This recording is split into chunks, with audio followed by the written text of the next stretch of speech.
Hello friends, welcome back to my channel. कैसे हैं आप सब? आई होप आप सब बहुत बहुत अच्छे से होंगे। फ्रेंड्स, आज की वीडियो में मैं आपके साथ शेयर करने वाली हूं ऐसे कुछ पौधे जो कि जिसे कि एक्स्ट्रा केयर करनी पड़ती है, जिसे कि लगाते वक्त हमें समझ भी नहीं आता है कि उसे कैसे रखना है, किस तरीके से केयर करना है। और ऐसे पौधे हम घर लाके अक्सर हम उन पौधों को खो देते हैं। लास्ट वीडियो में मैंने आपके साथ शेयर किया था ऐसे पौधे जिसे कि देख रेख की ज़रूरत नहीं होती है, यानी जितनी निगलेक्ट करेंगे उतने ही ये पौधे अच्छी तरीके से ग्रो करेंगे। तो उसी के ऑपोजिट में आज ये कुछ पौधे आपके साथ शेयर करने वाली हूँ जिसे कि अक्सर हम नर्सरी से ले आते हैं प्लांट की खूबसूरती देखते हुए, और सोचते हैं कि हमारे गार्डन में भी ये इसी तरीके से खूबसूरत बना रहे, लेकिन हमारे गार्डन में आते ही वो पौधे ख़राब हो जाते हैं। धीरे धीरे पत्तियां झड़ने लगती है, गिरने लगती है, और एक टाइम के बाद लगभग 2 महीने या 6 महीने के भीतर वो पौधे ख़राब हो जाते हैं। और जो पौधे मैं आज शेयर करने वाली हूँ प्राइस वाइज भी काफ़ी महंगे होते हैं, लेकिन ये पौधे कुछ होते ही ऐसे हैं जिन्हें कि देखते ही जैसे लगता है कि वो पौधा हमें अपनी तरफ खींच रहा हो, हमें कह रहा हो कि हमें ले चलो, हमें अपने घर ले चलो, और हम ले आते हैं। और नतीजा ये होता है कि एक टाइम के बाद वो पौधे सारे ख़राब हो जाते हैं। तो ऐसे कौन से पौधे हैं जिन्हें कि हमें अपने गार्डन में बहुत सोच समझ के लाना चाहिए, तक अच्छी तरीके से हम इस चीज़ की जानकारी ना ले लें कि वो पौधा हमारे एटमॉस्फेयर में, हमारे एनवायरनमेंट में अच्छी तरीके से ग्रो करने के लिए सूटेबल है या नहीं। तो चलिए, बहुत सारी बातें हो गई, अब दिखाती हूँ, मैं आपके साथ शेयर करती हूँ ऐसे कुछ पौधे। इनमें से फ्रेंड्स सबसे पहला जो पौधा है वो है फ्रेंड्स कैलाथिया। कैलाथिया दिखने में बहुत ही ज़्यादा खूबसूरत लगता है, बहुत ही आई कैचिंग सा प्लांट होता है, लेकिन फ्रेंड्स ये पौधा मॉइस्चर लविंग प्लांट होता है। अभी इस टाइम अगर आप नर्सरी में जाएंगे तो आपको कैलाथिया की बहुत सारे वेराइटी, बहुत सारे पौधे दिखेंगे, क्योंकि ये बारिश के मौसम में बहुत अच्छी तरीके से ग्रो करता है। लेकिन जैसे ही विंटर आएगी, विंटर का मौसम आएगा, फिर समर सीजन आएगा, तो विंटर में भी शायद थोड़ा सा ये सर्वाइव कर जाए, लेकिन जैसे ही गर्मियों का मौसम आएगा वैसे ही ये पौधा हाई टेम्परेचर की वजह से ख़राब हो जाएगा। ये पौधे जो है ये लगभग 30 से ऊपर अगर टेम्परेचर जाता है तो सर्वाइव नहीं कर पाते हैं, क्योंकि ये पौधा मॉइस्चर लविंग प्लांट है। जब टेम्परेचर बहुत ज़्यादा डाउन होता है तब भी ये पौधे ख़राब हो जाते हैं, और टेम्परेचर जब बहुत ज़्यादा हाई होता है तब भी ये पौधे ख़राब हो जाते हैं। इन पौधों के लिए सूटेबल टेम्परेचर होता है 15 से लेके 25 तक, 30 तक। उससे ज़्यादा टेम्परेचर होते ही ये पौधे ख़राब हो जाते हैं। तो इन पौधों को आप बारिश के मौसम में तो ले आएंगे, जैसे कि अभी अगर आप नर्सरी जाएंगे तो इन पौधों को आप ले आएंगे, लेकिन ये पौधे जैसे ही विंटर आएंगे चाहे तो विंटर में ख़राब हो जाएंगे, और किसी तरह से अगर आपने विंटर में इसे बचा लिया तो ये समर सीजन में ख़राब हो जाएंगे। तो एक्स्ट्रा मॉइस्चर लविंग प्लांट होता है ये कैलाथिया, जिसे कि बहुत सोच समझ के आपको ग्रो करना है और ख़रीद के लाना है। प्राइस वाइज भी बहुत महंगा होता है। ये दिखने में जितने सुंदर होते हैं उतने ही इनकी केयर ज़्यादा करनी पड़ती है, समझ में नहीं आता है कि उनको क्या चाहिए, कैसे रखना है। इसी तरीके से फ्रेंड्स अगला जो पौधा है वो है फ्रेंड्स एग्लोनिमा। एग्लोनिमा भी एक ऐसा ही पौधा है जिसकी खूबसूरती आपको अपनी तरफ खींचती रहेगी। आपको लगेगा कि इन पौधों को मैं ले जाऊं घर, और घर की खूबसूरती को हम इन्हांस करें। तो एग्लोनिमा में बहुत सारी वेराइटी आती है, कुछ तो थोड़ी सर्वाइव कर भी जाता है हमारे एटमॉस्फेयर में, लेकिन मैक्सिमम टाइम यही होता है कि ये पौधे अधिक ठंड में या फिर अधिक गर्मी में या तेज़ धूप में जब टेम्परेचर हाई हो जाता है तब ख़राब हो जाता है। इन्हें भी चाहिए होता है एक्स्ट्रा मॉइस्चर।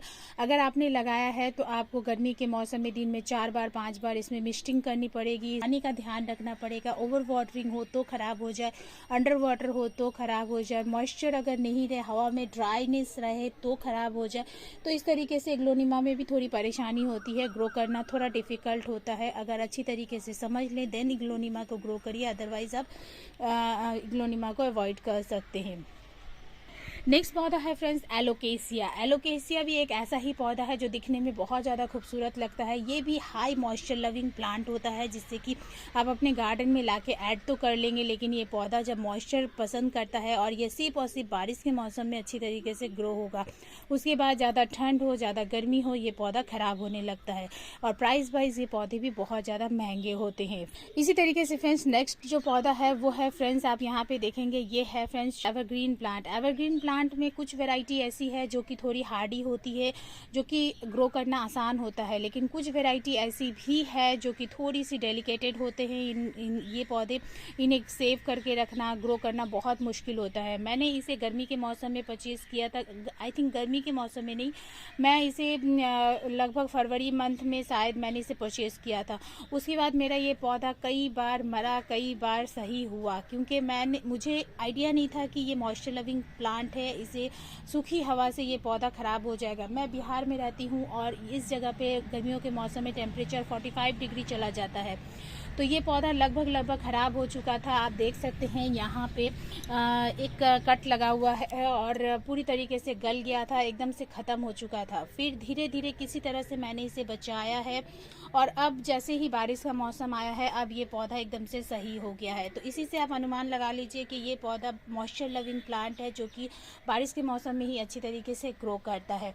तो इन 4-5 महीने में मुझे ये चीज़ समझ में आ गया कि इस पौधे को मुझे किस तरीके से ग्रो करना है। तो ये जो चाइनीज़ एवरग्रीन प्लांट है, होने को तो हार्डी प्लांट है, लेकिन काफ़ी बार गर्म हवा, जो सूखी हवा चलती है, उसकी वजह से ख़राब हो जाता है।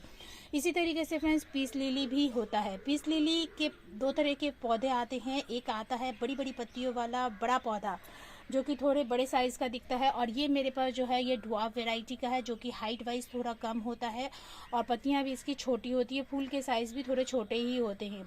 तो ये पौधा भी काफ़ी डेलिकेटेड है, जो कि बारिश के मौसम में बहुत अच्छी तरीके से ग्रो करता है, लेकिन जैसे ही सूखी हवाएं चलती है, गर्मियों के मौसम में टेम्परेचर बहुत ज़्यादा हाई हो जाता है।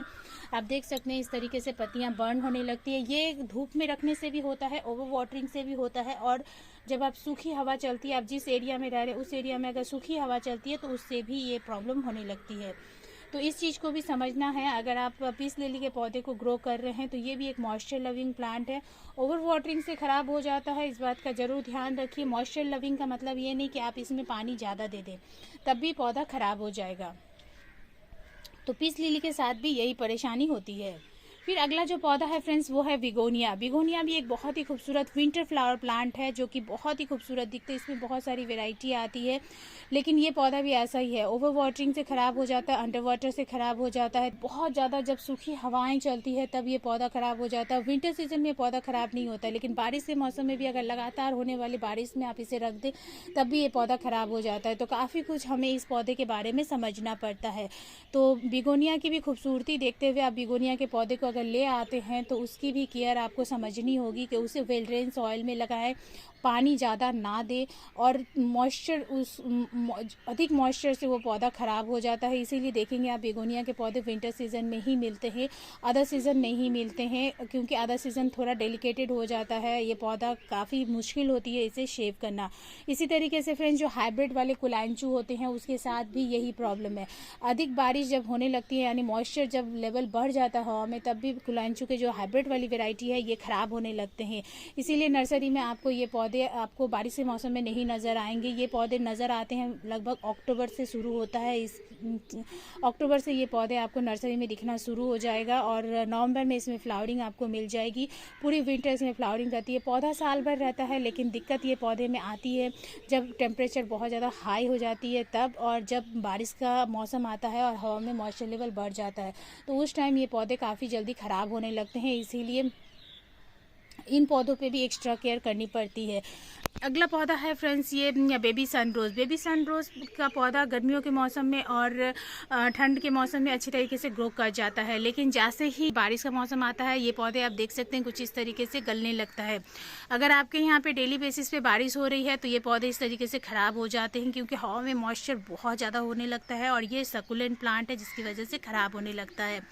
तो इसकी भी एक्स्ट्रा केयर हमें बारिश के मौसम में करनी होती है। या तो वेल ड्रेन सॉइल में लगाइए या फिर इस पौधे को बारिश से हटा के रखिए ऐसी जगह जहां इसे बारिश के पानी से हम बचा सके। इस पौधे को आप शेड में ग्रो कर सकते हैं। शेड में इसमें फूल नहीं आते, लेकिन पौधा अच्छी तरीके से ग्रो करता है, तो आप इसे शेड में उस टाइम रखिए। तो इस चीज़ को भी हमें समझना पड़ता है। सेम इसी तरीके से फ्रेंड्स हमें समझना पड़ता है, सकुलेंट प्लांट लेके आते हैं, जब हम सकुलेंट प्लांट लेके आते हैं या फिर कैक्टस के पौधे लेके आते हैं तब भी हमारे साथ यही परेशानी होती है। सकुलेंट और कैक्टस ये दोनों अपनी तरफ खींचते हैं हमें।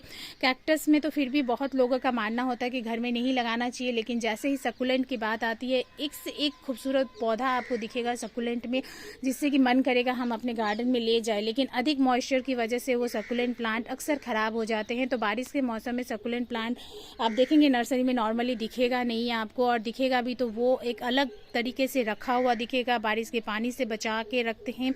और ये सकुलेंट जो होते हैं वो विंटर सीजन में बहुत अच्छी तरीके से ग्रो करते हैं। ये जब टेम्परेचर हाई हो जाता है तब भी ख़राब हो जाते हैं, और जब बारिश अधिक होने लगती है तब भी ख़राब हो जाते हैं। तो सकुलेंट लेते वक्त भी इस बात का ध्यान रखिएगा, क्योंकि इन्हें चाहिए एक्स्ट्रा केयर। ये जो कुछ पौधे मैंने आपके साथ शेयर किए, इसके अलावा भी फ्रेंड्स और भी बहुत सारे ऐसे पौधे हैं जिन्हें कि हमें पता नहीं होता है कि हमें इन पौधों को लेना चाहिए नहीं लेना चाहिए, हमारे एनवायरनमेंट में, हमारे एटमॉस्फेयर में ये पौधे सही से सर्वाइव कर पाएंगे या नहीं। तो कोई भी पौधा लाने से पहले अच्छी तरीके से जानकारी ले लें कि आप कहाँ रह रहे हैं और आपके एरिया में वो पौधा कितने हद तक सर्वाइव कर पाएगा। तो फ्रेंड्स इन सभी चीज़ की जानकारी लेते हुए ही पौधे को ग्रो करिए, जिससे कि आप अपने पैसे भी बचाएं, अपने एफर्ट भी डालें, और गार्डनिंग करते वक्त आपका जो इंटरेस्ट है वो बना रहे, वो घटे ना। क्योंकि पौधे जब एक खूबसूरत पौधा हम लेके आते हैं और वो पौधा मर जाता है तो काफ़ी बार हम दुखी होते हैं, जिससे कि हम पौधा लगाना काफ़ी बार बंद भी कर देते हैं। हमें मन नहीं करता कि क्योंकि पौधा सर्वाइव ही नहीं करता है, लेकिन वजह तो कुछ और ही होती है कि वो पौधा हमारे यहाँ के एनवायरनमेंट के लिए है ही नहीं। तो फ्रेंड्स जानकारी अच्छी तरीके से लेते हुए ही पौधे लेके आइए और अपने गार्डन को खूबसूरत बनाइए। तो ज़रूरी नहीं है कि डेलिकेट पौधे के साथ ही गार्डन खूबसूरत बन सके, आप ऐसे हार्डी पौधे के साथ भी गार्डन को खूबसूरत बना सकते हैं, जो कि मैंने लास्ट वीडियो में आपके साथ शेयर किया था। आगे भी और भी पौधे मैं आपके साथ हार्डी पौधे शेयर करूँगी, जिससे कि आप अपने गार्डन को खूबसूरत बना सकें। तो फ्रेंड्स आई होप आज का ये वीडियो आपके लिए काफ़ी यूज़फुल रहा होगा। यूज़फुल रहे तो फ्रेंड्स एक लाइक ज़रूर करिए। वीडियो में अगर पहली बार विजिट कर रहे हैं, मेरे चैनल में अगर पहली बार विजिट कर रहे हैं तो इसे सब्सक्राइब भी करें, साथ में बेल बटन भी दबाएं, जिससे कि आगे मैं जो भी वीडियो डालूँ उसका नोटिफिकेशन आपके पास सबसे पहले पहुंचे। तो फ्रेंड्स मिलते हैं अगले किसी वीडियो में नई किसी इंटरेस्टिंग सी जानकारी के साथ। Okay then bye.